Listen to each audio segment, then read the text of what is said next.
Okay, we're going to go ahead and call the meeting to order. This is a public hearing. We'll have two meetings here, so you get to see two meetings today. The first is a public hearing concerning the 5311 Administrative Community Transportation Program Grant Application and the 5310 Elderly and Disabled Program Grant Application. And so at this time, April our transit director, is here. April, would you like to say anything else about these grants before we take public comment? I will go through and at least give a little bit of information about the numbers that were posted. Just FYI, this public notice was published in the Silver Herald on September 8th and September 16th. And what we are asking for today is that, and just giving the background a little bit, annually, North Carolina transit agencies apply for grant funds through the North Carolina DOT Integrated Mobility Division. They are responsible for administering federal and state public transportation funds. And we are going to be asking for two local matches today. The 5311 Administrative Grant Program helps to subsidize the administrative costs of running a transportation system, and that includes like administrative salaries and benefits, as well as office supplies, uniforms, training, and marketing. The 5310 Operating Grant Program supports transportation operating costs for the elderly and individuals with disabilities. We will be applying for these grants no later than October 7th. And the total estimated amount requested for the period of July 1st, 2023 through June 30th, 2024 is for the 5311 administrative grant. The total amount is $202,210. The local match being requested is $30,332. The 5310 operating grant, we're going to be applying for $150,000, and the local match requested is $75,000. And so what we are asking for today is to request approval of these two applications with the funding match requests as presented. On the table over here near Mr. Arlene, there are some voluntary Title VI public involvement surveys that we ask for those who would like to public comment today to complete those. Thank you. Okay, thank you. That's all. Is there anyone here in the public that would like to speak, offer public comments concerning these two federal transit grants? Okay. Hearing no comment, then I would entertain a motion that we adjourn the public hearing. So moved. Second. All right, a motion and a second has been offered. All in favor say aye. Aye. All opposed, nay. The ayes have it. And then we'll take just a brief second here to get set up for our official business meeting. That'll start here momentarily. And Logan, I think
Okay, I'll go ahead and call to order the meeting of the Jackson County Board of Commissioners.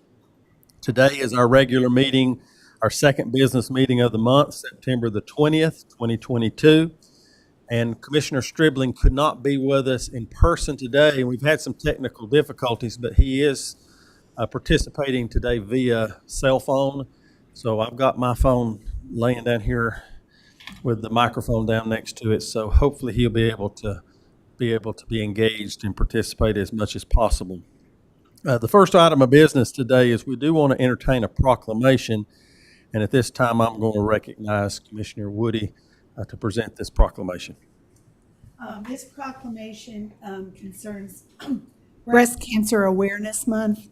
And just as an introduction, I am a breast cancer survivor. I was diagnosed in 1990 and have been very blessed to still be here. Thankful so much for the care that I was given and for God's faithfulness. So, this proclamation, Breast Cancer Awareness Month, whereas October is National Breast Cancer Awareness Month, and whereas 1 in 8 American women is diagnosed with breast cancer at some point in her life, and whereas breast cancer is the most commonly recognized cancer among women in the nation, and is the second leading cause of cancer deaths among women in North Carolina. Whereas in the United States in 2022, over 250,000 new cases of breast cancer were projected to be diagnosed in women, and over 9,662 cases in North Carolina. And whereas 1 woman will be diagnosed with breast cancer every 2 minutes, and 1 woman will die of breast cancer every 13 minutes in the United States. And whereas every woman is at risk for breast cancer, even if she has no family history or other risk factors of the disease. And whereas in Jackson County, over 47 women are projected to be diagnosed with breast cancer, and over 6 deaths will be projected by the end of 2022. And whereas early detection can be an extremely effective tool. Timely screening mammograms can prevent 25% of all deaths from breast cancer in women over age 40. And whereas 98% of all breast cancer patients survive when the disease is detected early. And there are over 2.9 million breast cancer survivors in the United States. And whereas October is designated as National Breast Cancer Awareness Month, and Harris Regional Health System and Jackson County Department of Public Health are joining the fight. Whereas community organizations, churches, synagogues, and other places of worship, as well as work sites, can play a special role in educating members or employees about breast cancer. Now, therefore, the Jackson County Board of Commissioners hereby proclaims the month of October as Breast Cancer Awareness Month in Jackson County and encourages all citizens to learn the facts about breast cancer. Further, all Jackson County residents are encouraged to wear pink on Friday, October 21st, 2022, and pink ribbons throughout the month in recognition of breast cancer awareness and in honor of the women who have lost their lives to breast cancer and women who are now courageously fighting the battle with breast cancer. Further, women are encouraged to talk to their healthcare providers about regular clinical breast examinations, getting regular mammograms, and participating monthly in breast self-examination. Date, September 20th, 2022, by Brian Thomas McMahon, Chairman. Okay, we have the proclamation that's been presented by Commissioner Woody. That's in form of a motion. Is there a second to adopt the proclamation? Second. Second. Okay, we've got seconds all over the house. Any additional comments? Hearing none, then all in favor say aye. Aye. All opposed, nay. Aye. Okay. And we do, I think, have with us Shantae Ash from there you are. Okay, thank you. Come on, Shantae. We have this presentation to give you. I'll let Commissioner Woody present to you a copy of the signed proclamation so you can take back and use this month to honor this celebration. Thank you Thank so you, much. Shante. Thank you. We really appreciate it. Absolutely. Thank you. Okay, next is the approval of our agenda. Are there any changes to the agenda for today? Okay. Then do I have a motion to approve the agenda as presented? So move. Is there a second? Second. Okay, all in favor say aye. Aye. Aye. All opposed, nay. The ayes have it. Next is the approval of the minutes. You should have a copy of the minutes from our regular meeting on September the 6th. After having a chance to review those as distributed by the clerk in advance, what's the pleasure of the board? Make a motion to approve the minutes as presented. Okay, is there a motion? Is there a second? Second. Any questions or discussion? All in favor of the motion say aye. Aye. Aye. All opposed, nay. The ayes have it. Okay, under the chairman's report, I just want to mention one thing. We have a good number of guests with us today. Many of them are here with a program called Leadership Cashiers. It's a program that works through the Cashiers Chamber. It's an annual event where community leaders, citizens in the southern part of our county mainly, participate in a program where they learn about leadership and learn about Jackson County and better ways to engage. And it's a very thought-provoking process. And these folks have been so kind to come down today, and they've been downstairs, and I think Don may say a little bit more about it, but they've been going through hearing presentations about our county government, very similar to what takes place with our Citizen Academy. So we want to welcome them. Part of their program is to be here at a commissioners meeting today and to get to see us interact as a government. We talked a little bit about county government with them this morning in the presentation. So we just want to extend our welcome to you as you're participating in. Raise your hand if you're here with the Leadership Cashiers program. So it's a good number here. Yeah. Thank y'all for being here. Commissioner reports. Commissioner Striblin, I'll start with you today since you're the one that's the most far out. Anything I don't have anything today, Mr. Chairman. Okay, thank you, sir. Commissioner Jones. You stole a little of my thunder, but welcome, Leadership Cashiers, and appreciate you letting me and Don Adams crash your lunch and say a few words earlier. But we're glad that you're here and participating and learning about the county roles of leadership and elected officials. The other thing I mentioned, I was going to a North Carolina Association of Community College trustee meeting in Asheville and attended a number of great classes. One of those might affect the Juvenile Crime Prevention Council, which I sat on for 10 years, and Commissioner Dietz is on that board now, council, is the head of the SBI, has a number of psychologists and attorneys and agents who interact with campus safety security, not just on community colleges, but schools in general, public schools. And they take, certain concerns from other teachers and or students about a particular individual, and they do some background work and see if there's anything for any safety on campus. And they're willing. I was not aware of this. They've been engaged for the last 7 years, and they were willing. The director was willing to send an agent out to speak to the Juvenile Crime Prevention Council, and it was very informative. So that might be something that I did mention that to Ms. Baker, and she's got the information. That'd be very good. Other than that, I believe that's all I had today, Mr. Chairman. Okay. Commissioner Woody, do you have any items? Yes, I am just so pleased to share some information that I just got from our director of the Tuckasegee Water and Sewer, Daniel Manring, who happens to be here. And I get questions from citizens a lot, and then also wonder myself when we hear about money coming from the federal government for infrastructure, and some of it's going toward water and sewer.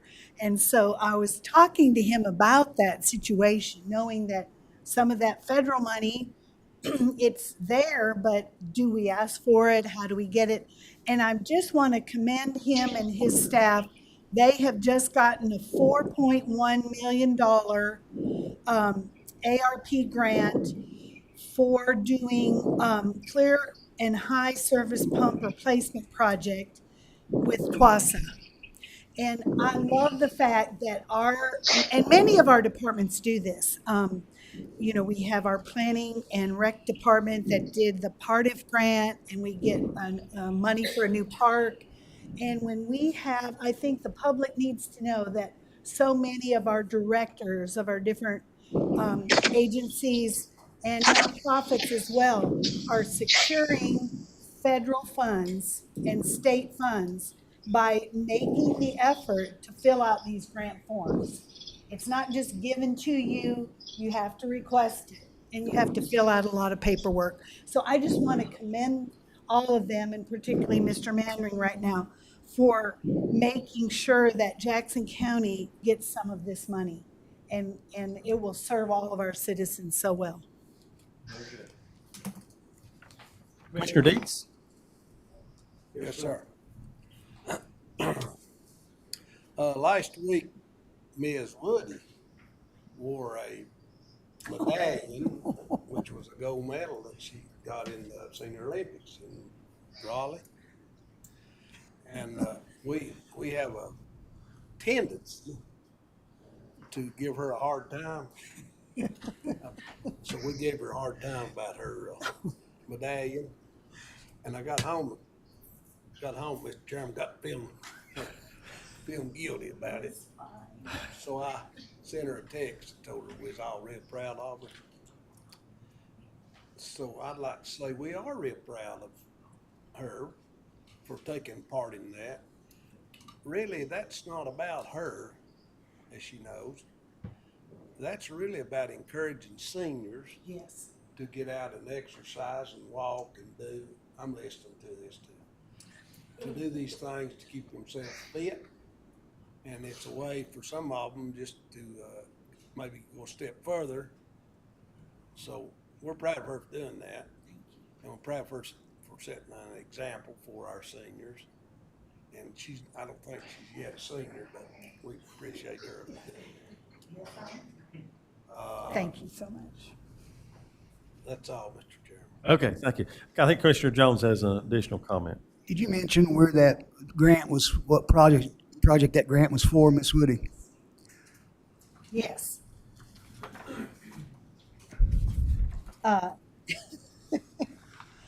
It is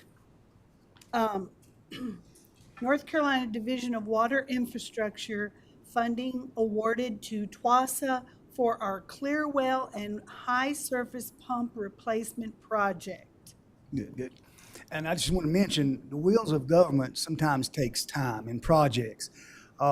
Stephanie Edwards and Dan Harbaugh and myself, probably 7 years ago, wrote to Golden Leaf a grant for $500,000 for the Horse Pasture River sewer project.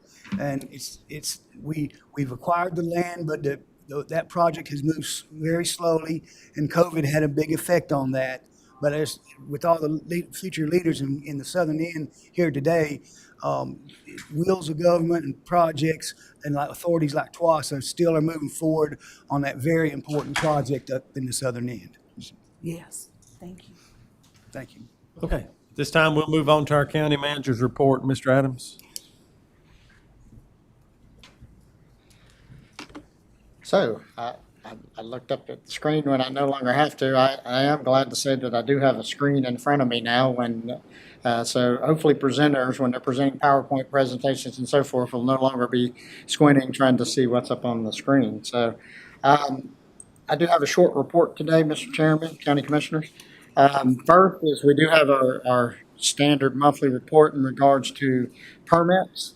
And you do see the planning department issued 2 commercial zoning permits in the month of August, and code enforcement issued 5 commercial permits and 5 renovation addition permits in the month of August. Construction projects, it's anticipated a substantial completion on the Animal Rescue Center will occur in November 2022. We are looking at paving. We're supposed to start Monday, but the owner of the company's wife had a baby, and so he decided to stay home with the baby. And so they're supposed to be out there in full force tomorrow, paving. And so hopefully in the next couple of weeks we'll see that whole facility transform. We also have the flooring contractor that pretty much the site itself, building is shut down because they are flooring that entire facility. So ultimately, you'll see right after the flooring at the end of September, beginning of October, you'll see all the built-in cabinetry come in. Final finishes are scheduled to take place in October. Furniture is scheduled to be delivered the 1st of November. And hopefully what we'll see is once pavement and those finishes are done sometime next month, I can start touring county commissioners and or animal rescue volunteers and things of that nature so they can start seeing the facility. One thing I don't have on the note is we did finally get the order placed in for all the pen equipment and so forth. So hopefully those supply chain issues won't delay us too much, but that could drive us to a move-in date. We'll run into the holidays in December, so that could drive us into a move-in date into January. Next is we do have the Aquatic Center. I thought this would be good for the board and for the public. This 30-day look ahead, really look at the past 30 days on this first page. You can see a notice to proceed for procurement was issued. We've had pre-construction meetings and Zoom meetings. We've gotten our schedule values drafted. They mobilized, New Atlantic mobilized on September 12th. Currently, we're going through what's called submittals. That's everything that gets put into that facility has to be reviewed by the architect and some with staff too, anywhere from HVAC controls to plumbing to things of that nature. They held a dewatering meeting via Zoom. Grading subcontractor mobilized, and silt fence is installed or being installed, and orange construction fence installed for egress. Next 30-day look, what's going to happen is they're going to have a job site trailer put on site. Erosion control measures will be installed. They'll start their pump station installation. They'll start the south parking lot and also the fire lane and east parking lot. And what I really asked them to do is to work with us and put together a logistics plan. So I think it's real important to let everybody know that this date right here, phase 1, September 12th through November 9th. Now, we all know what the importance of November 9th is. It's day after, I believe, the election. So this is an election site, so we wanted to make sure we were not impacting or impeding access to this facility during elections. So what you see here is the orange is what's going to be worked on, and this is on the back side of the facility, up until November 9th. And then they will eventually, once the orange is done, this is the new parking lot on the backside of the facility. The new entry point will be put on the backside of the facility itself also. And we're attempting to try to get this parking lot over here for staff. This will be the parking for the public. And we're also looking to get the fire lane installed, which is also going to act as a means for people to continue to walk in a circle, do their walking path around the facility itself. And so ultimately, as they work, this is a schedule. Hopefully, they will have all this done by November 9th, but we're not going to transition until certain elements are completed. All right. So what that means, it's hard to tell right here. This is the new Aquatic Center, but right in here is basically where the main entry point to the facility is. And this is where all the political parties, they set up their booths and so forth along the sidewalk. So none of that, you can see this is blue. None of this will be impacted. The Board of Elections operations will not be impacted. The ability for the different parties to do what they are allowed to do by law in regards to for each voting site, none of that will be impacted. But I will tell you, November 9th is when hopefully we will start transitioning over. So I think the contractor and recreation staff, they've all done a good job of attempting to ensure a smooth election and also keep the contractor busy. Any questions on this? Any questions?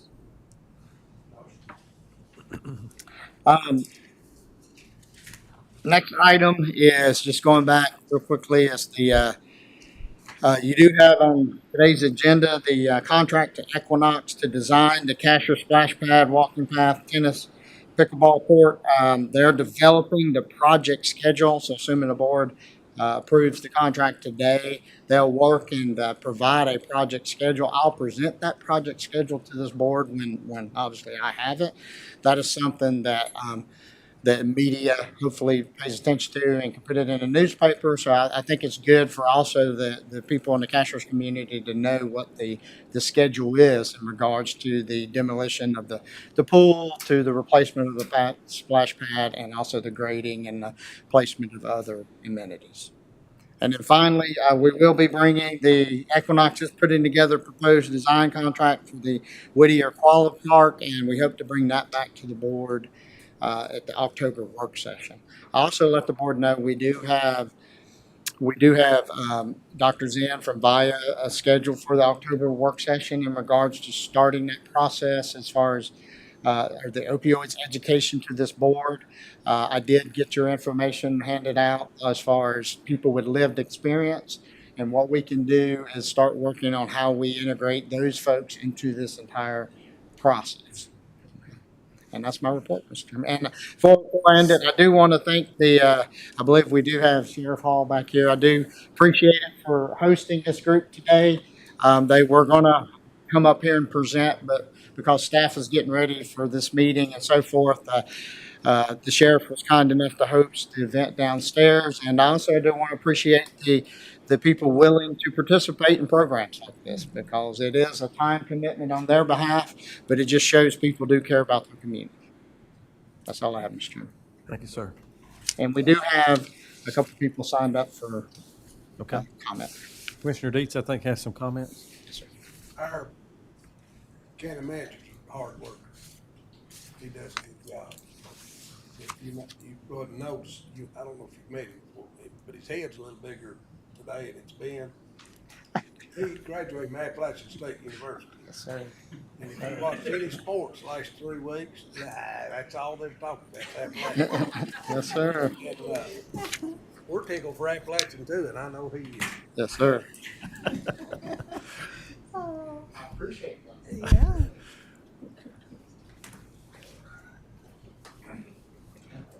You know, the irony of this, y'all understand, most people work at Western, right? So, I mean, look at how many Mr. Elders here. Just in case you forgot where he's at. Yeah.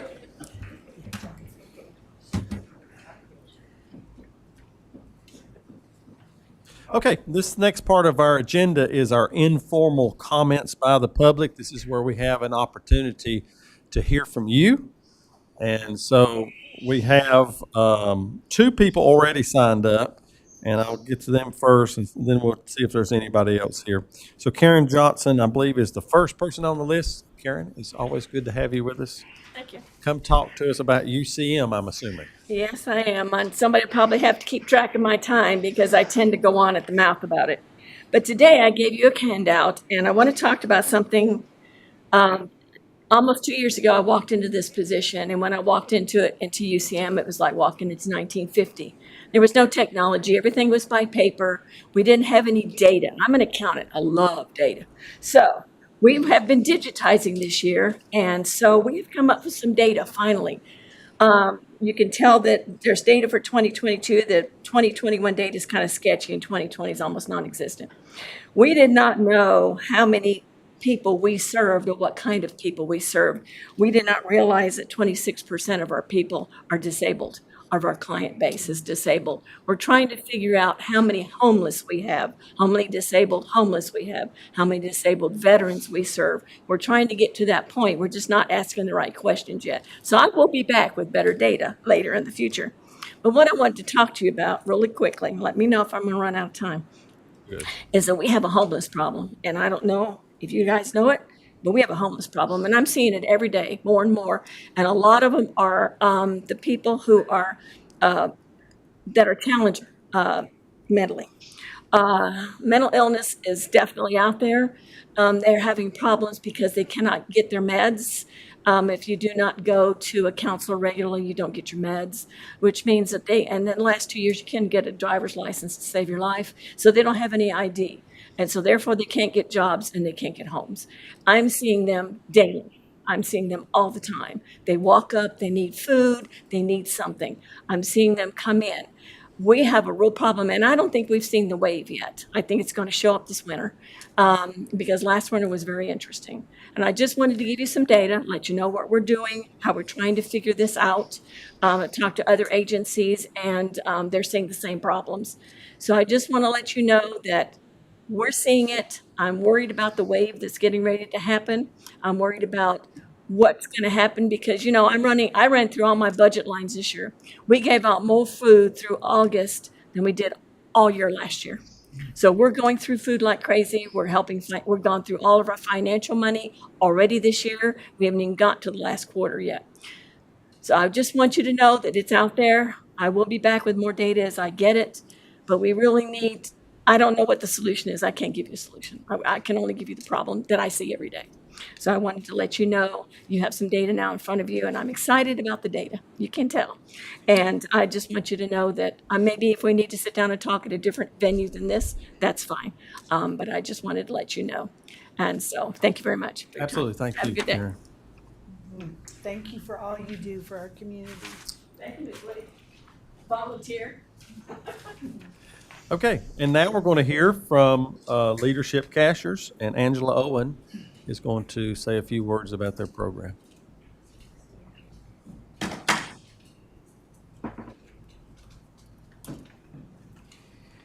Good afternoon, and thank you so much for the opportunity to speak. On behalf of Leadership Cashiers, I really wanted to just say thank you to County Manager Adams, as well as to Sheriff Hall for hosting us today.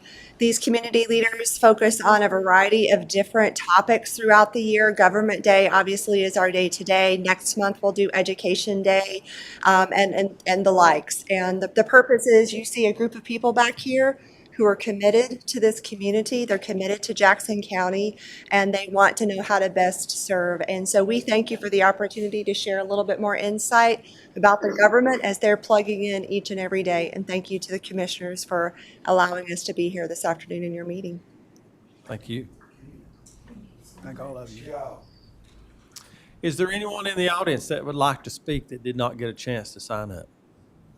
I always want to make sure we extend the invitation to anyone that would like to speak and address the board.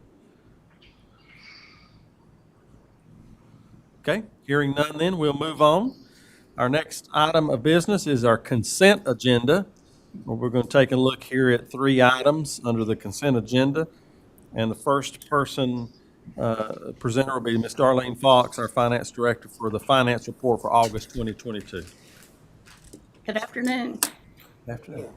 I'll go over the highlights for the month of August. The general fund revenues collected to date, $19,405,682. That's 23.58% of budget. The average for the year is 16.67%. So we're over 6.91%. The general fund revenues today is $12,889,554. That's 16.81% of budget. That's pretty much on target. The revenues are $6,516,128 more than the expenditures. The ad valorem taxes collected, $12,428,829. That's 29.29% of budget.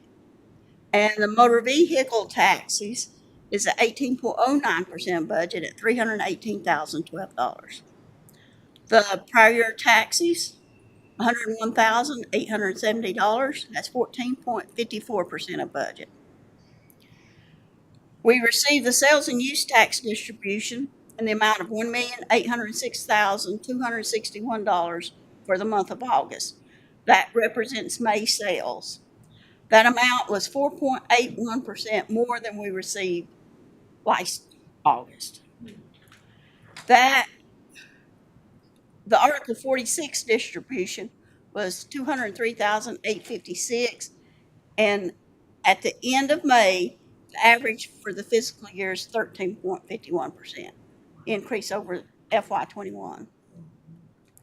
And we have received June's payment, and it's up 7.53% over last June. So that makes the fiscal year balance at 12.74% above last fiscal year. That's about $2.3 million. That's a great increase, yeah. The landfill disposal fees collected, $642,653. That's 22.10% of budget. And the prior year landfill disposal fees is $17,502. And that's 21.88% of budget. The growth revenues we're tracking.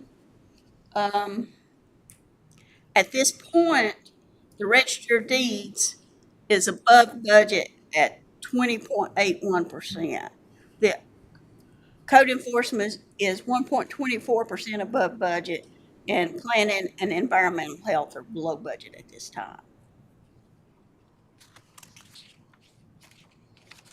Ms. Fox, on that graph, yeah, I see a line that's flat line at the very bottom. Now, I'm slightly colorblind, so I couldn't quite tell what department that was. That's planning, And it was just a flat line?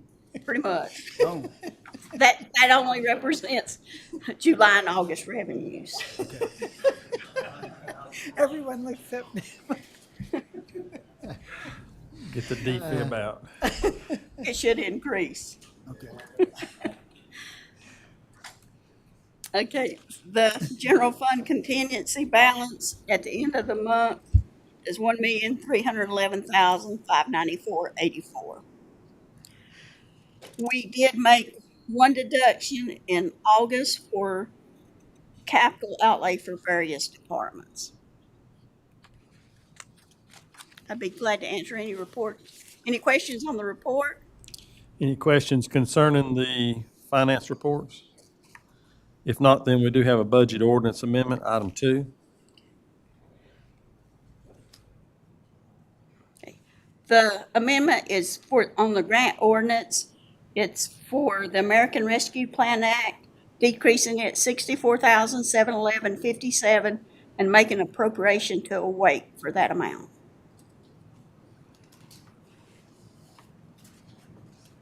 Any questions for Ms. Fox concerning either of these reports? Okay. All right, thank you, ma'am. Next is item 3, the tax collector refund reports for August 2022. We recognize Ms. Brandy Henson, our tax collector. Good afternoon. Good afternoon. For August, the 2022 taxes collected for the county were $13,384,529. The delinquent taxes collected were $78,428. The total deposited for the month was $14,258,871.03. And for the month, there were overpayment refunds of $3,047.06 and releases of $6,049.71. Any questions? Thank you. Thank you. Okay, we've now heard all 3 items on the consent agenda. After having heard these reports by staff, what's the pleasure of the board concerning the approval of the consent agenda? I move that we approve these as presented. Okay, we have a motion to approve. Is there a second? Second. All right, any additional questions or comments? Okay, hearing none, then I'm going to ask the clerk to the board to call the roll, please. Commissioner Deeds? Yes. Commissioner Woody? Yes. Commissioner Jones? Yes. Commissioner Stribling? Yes. Chairman McMahon? Yes, motion carries. Okay, next is our new business. We do have item 4, fireworks display request. I recognize our code enforcement director, Mr. Tony Elders. Thank you, Mr. Chairman. I do have one request for, and I think we'll be seeing more and more of these that are not on the 4th of July, keep coming in for weddings and so forth. I'm not sure the purpose of the event at Boston Mountain Preserve, October 15th, but as you know, I've worked with the fire department. We've made a site visit out there. It's a site where they haven't shopped before, but we've made a site visit, comfortable with the site. Spoken with the fireworks company, so forth. On our side, we're ready to go. And the day of the show, myself or Doug Painter, one will be there doing the inspection. So it's just One we normally do like on 4th of July, same type of fireworks show. So, be glad to answer any questions if you have any. Have a request to approve a fireworks display at Balsam Mountain Preserve. What's the pleasure of the board? I move we do this, Mr. Chairman. Okay, we have a motion to approve. Is there a second? Second. Okay, we've got multiple seconds here. Any other questions or discussion? And this one is a wedding. Okay, wait, yeah. Our hearing no others, then if the clerk would call the roll, please. Commissioner Stribling, Yes. Commissioner Jones, Yes. Commissioner Woody, Yes. Commissioner Deeds, Chairman McMahon. Yes, motion carries. Thank you, Mr. Chairman. Okay, next is item 5, the Unified Development Ordinance Amendments. And this is a request for a public hearing on October the 4th at 5:50. I'll let Mr. Poston, our Director of Planning, talk a little bit about this. Mr. Chairman, I hate to interrupt, but for context, since we do have an audience today, would you just explain the 3 meetings, because we have some items that we may not thoroughly discuss today that the board is going to vote on. And if you wouldn't mind, I'm going to just basically remind everybody that the commissioners meet 3 times a month. They're 3 Tuesdays in a row, the first, second, and third Tuesday. The first Tuesday is a night meeting.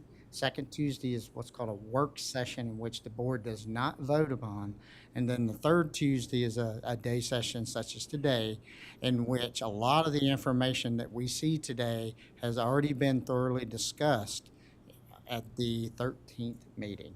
And I just want to point that out because it may seem like we're rushing through some of these items, but the reality is the board has thoroughly discussed many of these items that you're going to be voting on, whether they contain policy or they contain monetary things. So, Correct. Thank you, sir. yes, sir.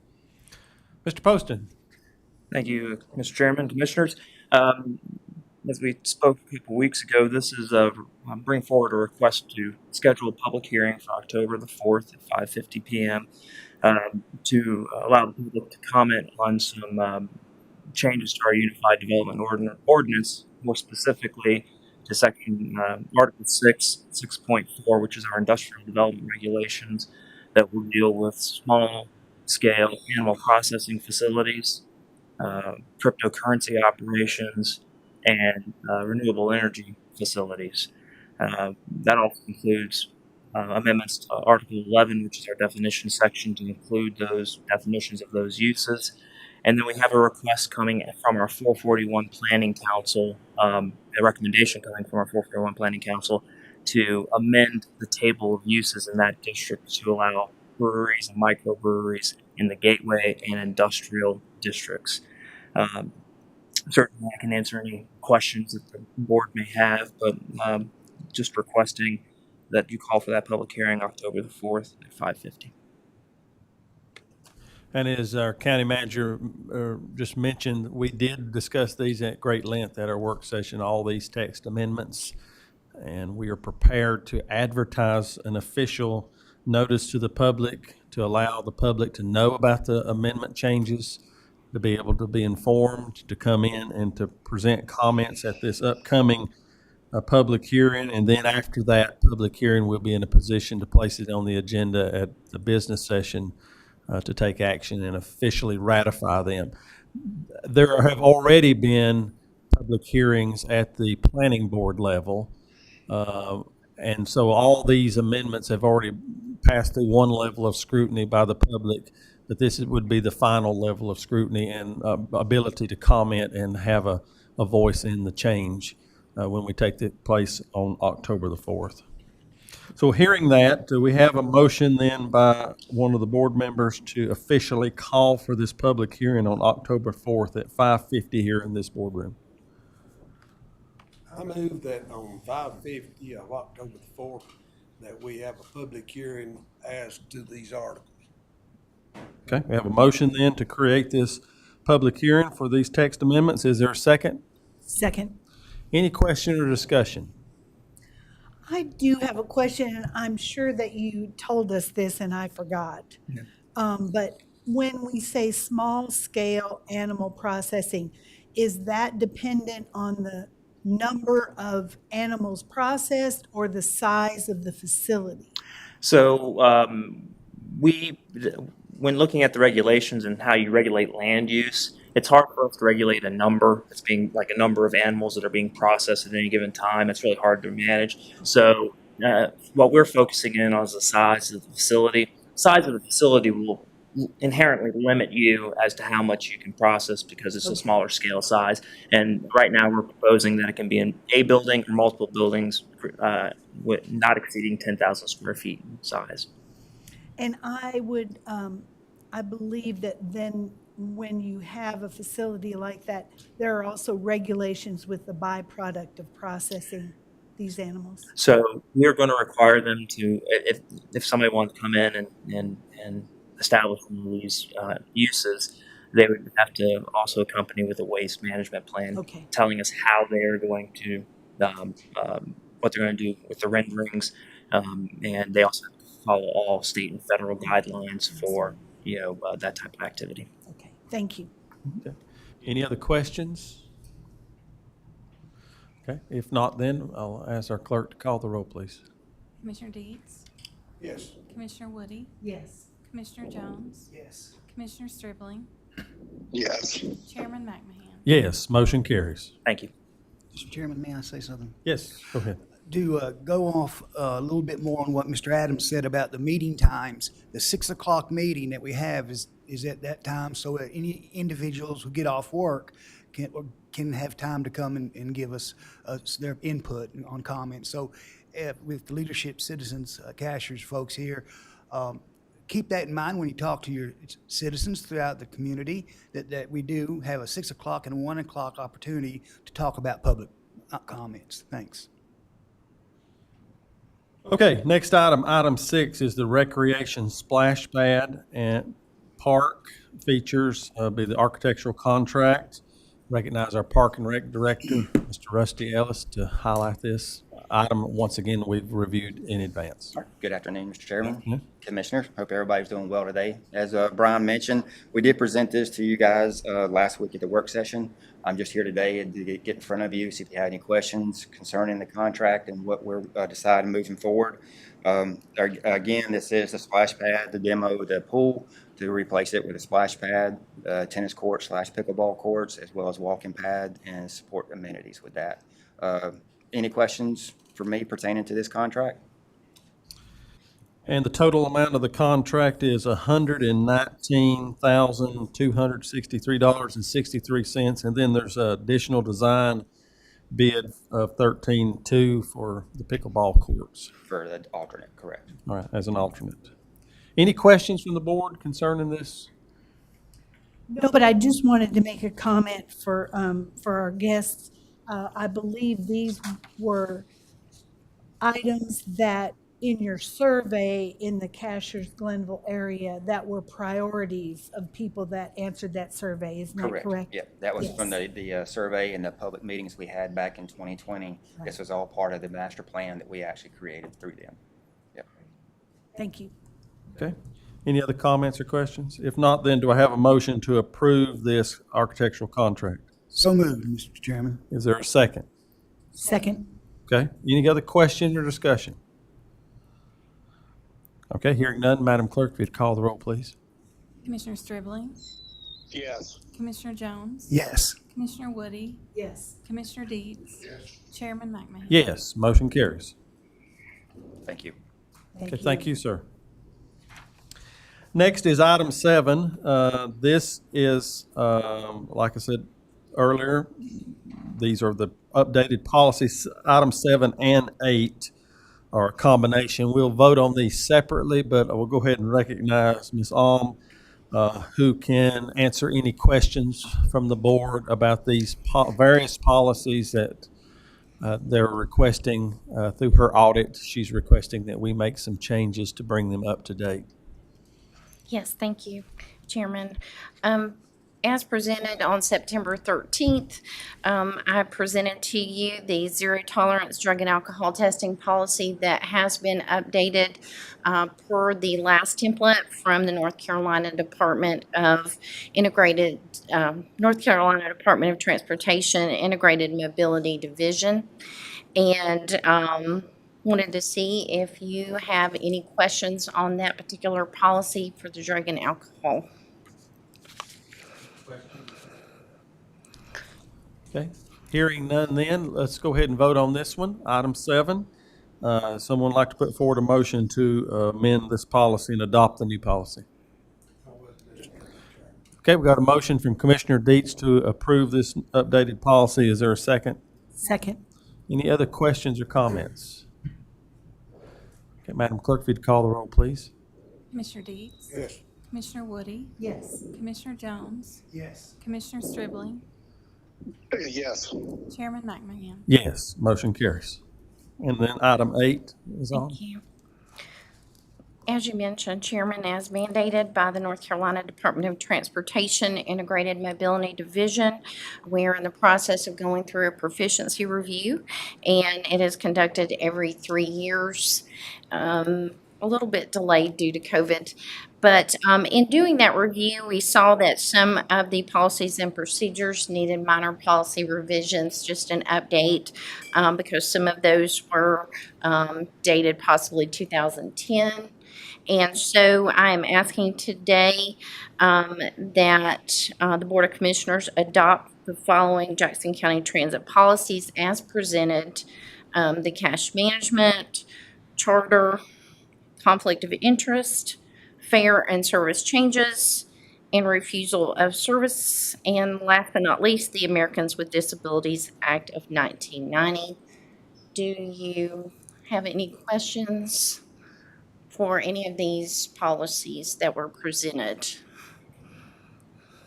Okay, hearing no questions, is there a motion in order to adopt these amended policies? Mr. Chairman, I'd like to recommend, I'd first like to thank you for this proficiency review and how thorough you were, and I'd like to recommend that we accept this. Okay, we have a motion to accept these changes. Is there a second? Second. Any question or discussion? Madam Clerk, if you call the roll, please. Commissioner Stribling? Yes. Commissioner Jones? Yes. Commissioner Woody? Yes. Commissioner Deeds? Yes. Chairman McMahon? Yes, motion carries. Thank you, Ms. Alm. Thank you. Okay, next is item 9, the 2022 Emergency Operations Plan, the EOP. And we're going to hear from Todd Dillard, our Emergency Management Coordinator for Jackson County. Thank you, Commissioners. This is just a follow-up from our work session that we had last week, and I'm just asking for approval for the 2022 Emergency Operations Plan. Do you have any questions that you come up with from last week? I'd be glad to answer any. Okay, hearing no questions then, is there a motion to approve this Emergency Operation Plan? So moved. Is there a second? Second. Okay, we have a second from Commissioner Stribling. Any other question or comments?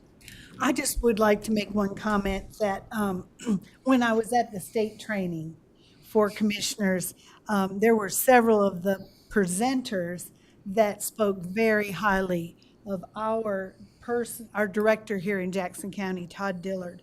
And also, and I know this is with the approval of our manager, but he has been able on several disaster relief statewide, he's been able to go and take personnel and serve people in other communities when they've had disasters.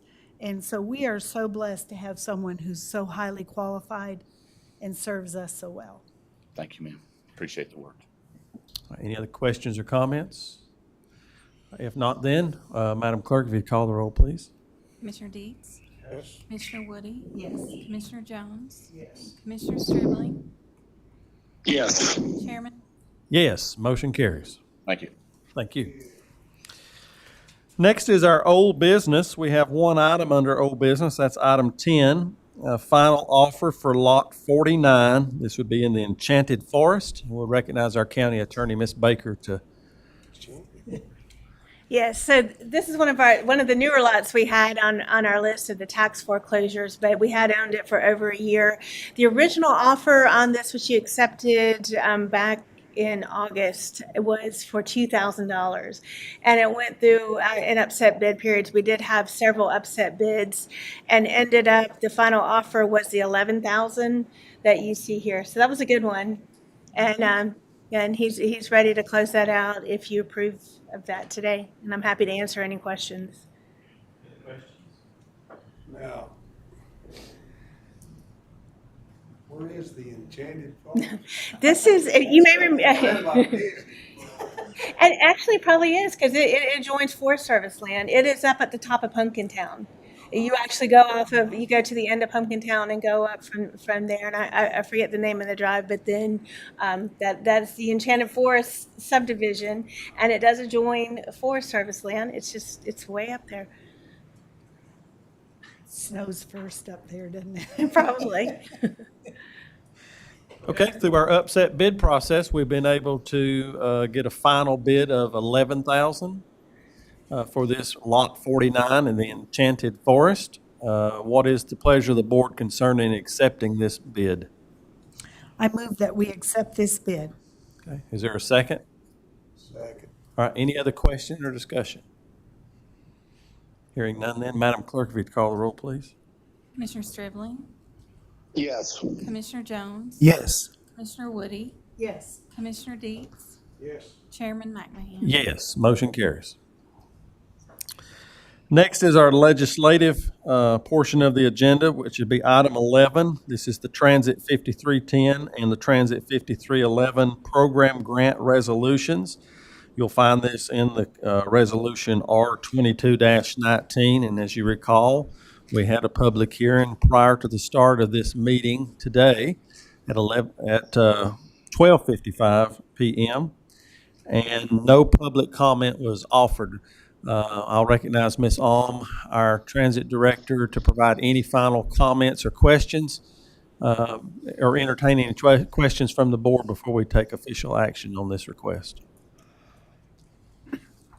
Just to go back through with the totals that we were asking for these two particular grants, the 5311 administrative is for $202,210. We are asking for the local match amount of $30,332, and for the 5310 operating grant, the total amount of the application is $150,000, and the local match that we will be asking for is $75,000. And we're just basically asking for the funding match requests as presented, and that the program resolution is signed and authorized. Are there any questions on these two grant applications? Okay, do we have a motion then to approve these two grant program, this resolution R2219? I move that we approve R22-19. Okay, have a motion to approve. Is there a second? Second. Any questions or discussion? Okay, Madam Clerk, if you call the roll, please. Commissioner Deets, Yes. Commissioner Woody, Yes. Commissioner Jones, Yes. Commissioner Stribling, Yes. Chairman McMahon. Yes, motion carries. Thank you. Is that also fair to ask with this, that the local match be part of the approval process? In the past, it has, the local match getting approval on both grants. This goes through our budget process. It goes through our budget process. Okay, all right. Thank you so much. You're welcome.